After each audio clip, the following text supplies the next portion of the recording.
C'est le journal du télétravail. Cela fait 1 heure que vous n'en avez pas eu et vous ressentez déjà un manque. Alors vite, il faut vous faire un shoot. Vous allumez votre ordinateur et ouf, vous trouvez votre bonheur. Une réunion vient d'apparaître dans votre agenda. Oui, vous êtes devenu accro au visio. Vous vous droguez à Zoom, Teams, Meet. Vous ne pouvez pas vivre sans votre dose quotidienne de Slack, de Hangout et de Google Doc partagés. En télétravail, vous êtes devenu accro aux outils numériques et dépendant de votre ordinateur. En effet, le travail à distance renforcerait les addictions, dont celles liées aux écrans, mais pas uniquement. C'est le sujet du jour de l'épisode du Journal du télétravail, le podcast du magazine Management, dont on espère bien que vous êtes accro. Le télétravail nous rendrait accros, mais pas qu'au travail. Plusieurs études le montrent, les addictions se sont développées pendant les confinements et le télétravail serait un facteur aggravant. Mais de quelles addictions parle-t-on et surtout comment les éviter ou s'en sortir une fois qu'on est tombé dedans? On en parle aujourd'hui dans notre podcast avec Bruno Mettling, ancien DRH du groupe Orange et président fondateur de Topix, un cabinet de conseil RH qui intervient depuis 3 ans, notamment sur les problématiques de santé au travail. Bonjour. Bonjour. Alors on a vu dans différentes études que 41% des salariés font état de pratiques addictives plus fréquentes en télétravail. C'est 10 points de plus que lorsqu'ils sont sur leur lieu de travail physique habituel.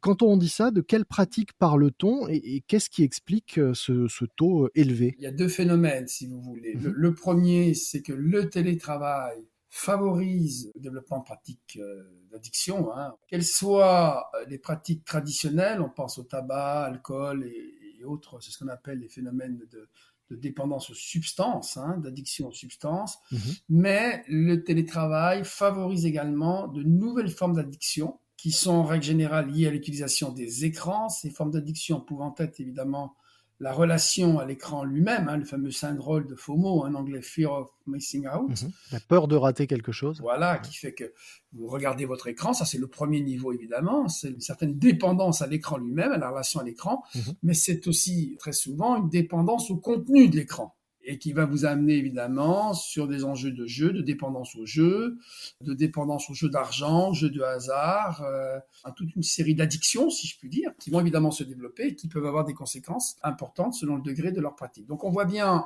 en synthèse que le télétravail, par la distanciation qu'il opère entre le collaborateur et l'entreprise, par l'isolement qu'il permet, peut favoriser certaines pratiques addictives, là où on peut penser que le collectif de travail, que le lieu de travail joue un rôle de régulation par rapport à ces pratiques addictives, de frein, de régulation. Est-ce que c'est l'isolement qui est le premier facteur aggravant, on va dire, avec le télétravail? Est-ce que c'est le fait d'être seul face à soi-même ou face à son écran? Alors, l'isolement est incontestablement un facteur important parce qu'il favorise les pratiques addictives et surtout, il les invisibilise. C'est-à-dire que on sait bien que par rapport à certaines pratiques d'addiction, le fait d'être sur un plateau, d'être dans un collectif de travail peut freiner les conditions dans lesquelles vous cédez à certaines addictions. Donc on voit bien qu'à distance, la légitimité de la présence derrière l'écran peut favoriser les pratiques addictives. Alors une fois qu'on a fait ce constat, comment est-ce qu'on agit à la fois quel est le rôle de l'entreprise et que peut faire un manager pour s'assurer que ses équipes derrière l'écran ne soient pas à la dérive? Alors comment on agit? D'abord, il faut distinguer ce qui est évidemment la pratique addictive, mais qui ne pose pas de sujet de comportement particulier. Et dans ce cas-là, la légitimité de l'entreprise à agir n'est pas établie. Vous pouvez passer 1 à 2 heures par jour derrière un écran vidéo à faire des jeux. Si ça n'interfère pas avec votre travail, l'entreprise n'a pas. Donc, la légitimité de l'intervention de l'entreprise vient à partir du moment où l'addiction a des conséquences qui mettent le collaborateur, le salarié en danger, et que cette addiction génère des difficultés. Alors, elles peuvent être de différentes natures, elles peuvent être financières, et en particulier, évidemment, le développement des jeux d'argent peut générer des situations financières difficiles, et on s'en aperçoit en général, on peut l'identifier à travers des demandes de versement anticipé qui se multiplient en matière de salaire. Ça peut générer des difficultés de nature physique, c'était le sujet de santé, d'alimentation, de sommeil. Et là, évidemment, ça peut rétroagir sur la santé du collaborateur au travail. Ça peut être des relations, des difficultés d'ordre psychique, avec en particulier des situations de tension, des situations d'isolement, des relations à la famille, et puis évidemment professionnelles avec son entourage. Donc le deuxième message qui est important, c'est qu'une fois qu'on a bien identifié évidemment le développement d'une addiction chez un collaborateur. Ce qui est important, évidemment, c'est d'intervenir dès lors qu'elle crée des difficultés, soit pour le collaborateur, soit pour le collectif. Alors, comment agir? C'était votre deuxième question. D'abord, il faut reconnaître à l'entreprise une responsabilité en la matière. Bien sûr, elle n'est pas directement responsable du comportement des collaborateurs, hein, mais je rappelle que l'entreprise citoyenne, hein, est un élément de la chaîne de santé publique. Il y a un engagement de santé publique des entreprises. Et donc, dans ce contexte-là, elle a une responsabilité de sécurité, de protection de ses salariés, qui peut l'amener évidemment, dans le cadre de l'exécution du contrat de travail, si je puis dire, hein, à identifier que face à des situations anormales, il est important évidemment de détecter ces situations qui peuvent être génératrices de difficultés et de souffrances, et ensuite d'orienter. Alors comment est-ce qu'on prend en charge ces situations? C'était votre troisième question. Très clairement, c'est un triptyque. C'est évidemment la médecine du travail, les services de santé et sécurité au travail. Donc c'est vrai qu'il y a un premier message important en matière de santé et sécurité au travail, c'est que les médecins soient formés non seulement aux addictions traditionnelles, ils le sont tous en général, mais aussi de plus en plus aux nouvelles formes d'addiction et que le questionnaire médical, qui est le leur, puisse permettre d'anticiper, d'appréhender des situations de dépendance comportementale, hein, pour résumer notamment celles qui sont liées à l'utilisation des écrans. Le deuxième niveau, c'est le rôle du manager, j'insiste beaucoup, parce que le rôle du manager, c'est d'être formé à la détection des situations d'addiction, quand elles posent problème, bien sûr, et de les orienter vers ce dont c'est le métier. J'ai toujours dit et répété que le manager n'est pas un thérapeute, il y a une limite au rôle du manager, mais à l'inverse, il faut qu'il assume pleinement ce rôle de détection, d'identification. Et c'est pas toujours évident parce que par définition à distance, ce qu'il pouvait faire autour de la machine à café, hein, selon l'expression bien connue, en gros dans la proximité physique avec une équipe et des collaborateurs, dans des échanges informels, c'est beaucoup plus compliqué à distance. Et puis, il y a la fonction RH, qui a un rôle souvent de triangulation entre le manager et puis la médecine du travail. Elle a comme rôle en particulier d'aider à identifier des situations confortables. Quand la médecine du travail a détecté une situation problématique, mais que le management, pour des raisons diverses, tente à couvrir cette situation. Ou quand c'est le manager lui-même qui est victime d'une addiction, car ça peut aussi arriver. Exactement. Et ce qui peut arriver, ce qui arrive aussi fréquemment, notamment, et en particulier les addictions comportementales. Donc, c'est aussi son rôle quand des collaborateurs se plaignent d'une évolution du management ou quand le manager de manager a identifié, il est évidemment le mieux placé pour intervenir et accompagner le manager. Vous avez tout à fait raison. Vous parliez de signaux faibles et de la difficulté à voir, hein, simplement ce qui se passe quand on n'est pas au bureau ou en présence de ses collaborateurs.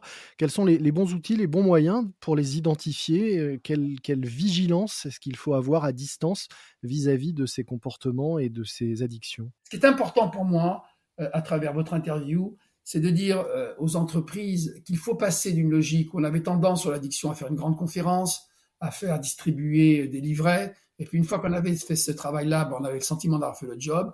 Il faut absolument passer à quelque chose de beaucoup plus proactif, de beaucoup plus efficace dans la prévention, qui est la diffusion d'outils, qui est la mobilisation des séquences de formation. La conférence suivie de la distribution d'un petit recueil, d'un petit livret, ne suffit plus face à l'enjeu que l'on pressent de monter les addictions. Vous savez, c'est toujours pareil avec la transformation numérique du travail et le développement du télétravail.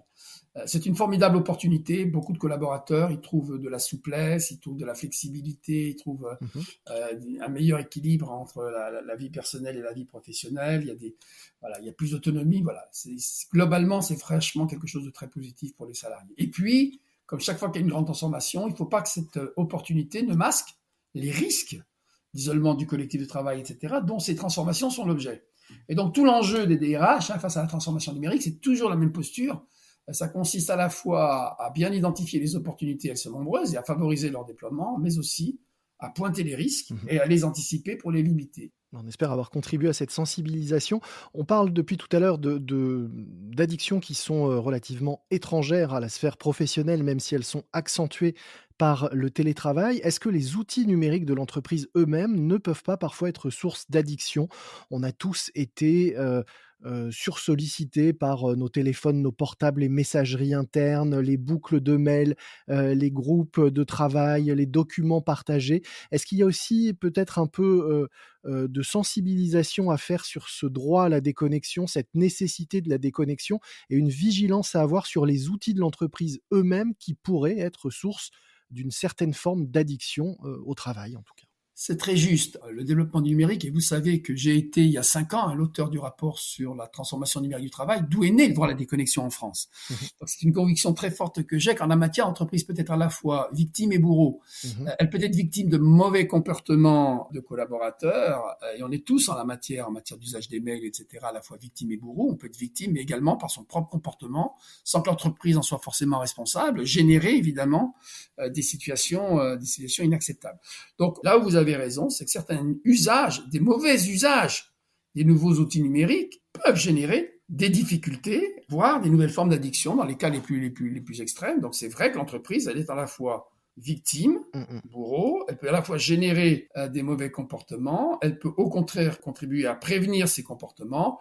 Et c'est vrai que beaucoup d'entreprises ont engagé des politiques assez déterminées de prévention, d'amélioration des usages des nouveaux outils numériques, justement pour anticiper ces risques d'excès de connexion importante avec tous les phénomènes que ça peut générer.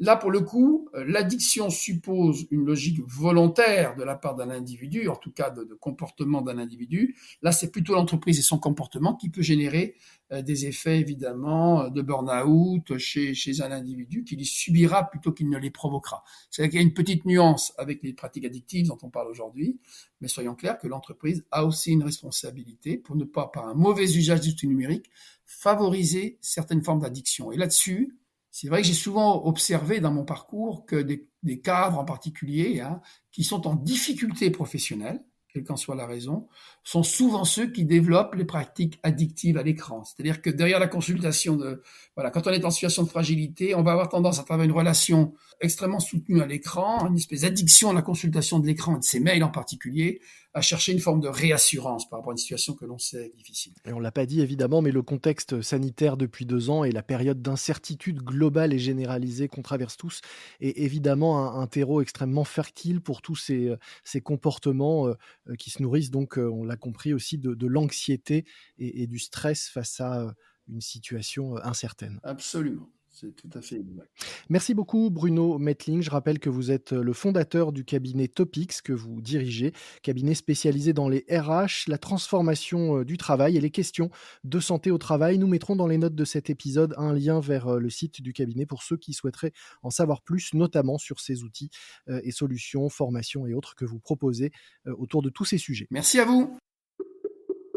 C'est la fin de cet épisode du Journal du Télétravail. N'hésitez pas à nous envoyer vos commentaires, vos idées, vos propositions à l'adresse lejournaldutélétravail @gmail.com. Moi je vous dis à très vite et d'ici là, bon télétravail à tous. C'est le journal du télétravail.